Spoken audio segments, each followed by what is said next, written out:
Hey guys, today we're going to talk a little bit about the Dicksonia antarctica. This is a Tasmanian tree fern, and there's a lot of people that don't know about these plants and their cold hardiness, okay? So, first of all, this is a tree fern or a man fern, and this one's native to parts of Australia, Tasmania. This one was actually imported directly from Tasmania, and came up to Canada in September 1991.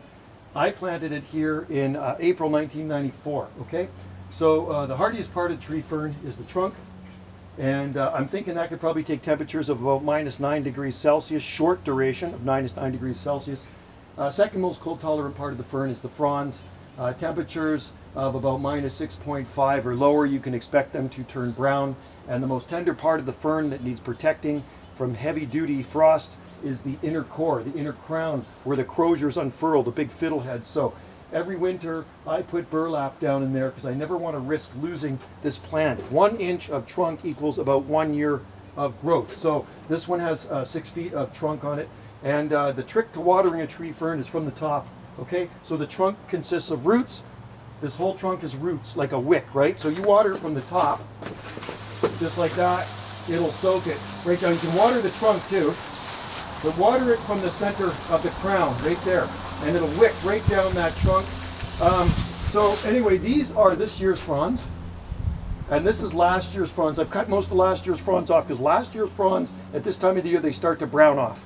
So this is an evergreen plant here. There's only been 2 winters where it's actually lost its fronds in the winter time, but because the center crown is protected, I don't have to worry about it. I just throw the old fronds on the ground. They act as a mulch. So try one of these in your own garden. There's many different types of tree ferns. This is Dicksonia antarctica, Tasmanian tree fern.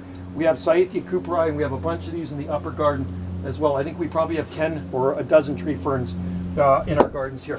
So this is our largest one, going into its 27th year in this alcove, planted in a sheltered spot.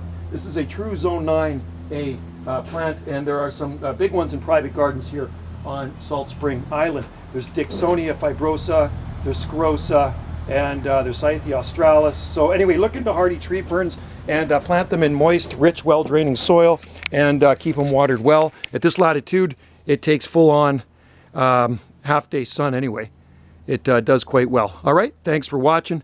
Like and subscribe, and watch more tree fern and exotic plant videos here. And I was going to say the croziers, all those fronds unfurl in the spring. Even as early as late winter, they start to unfurl.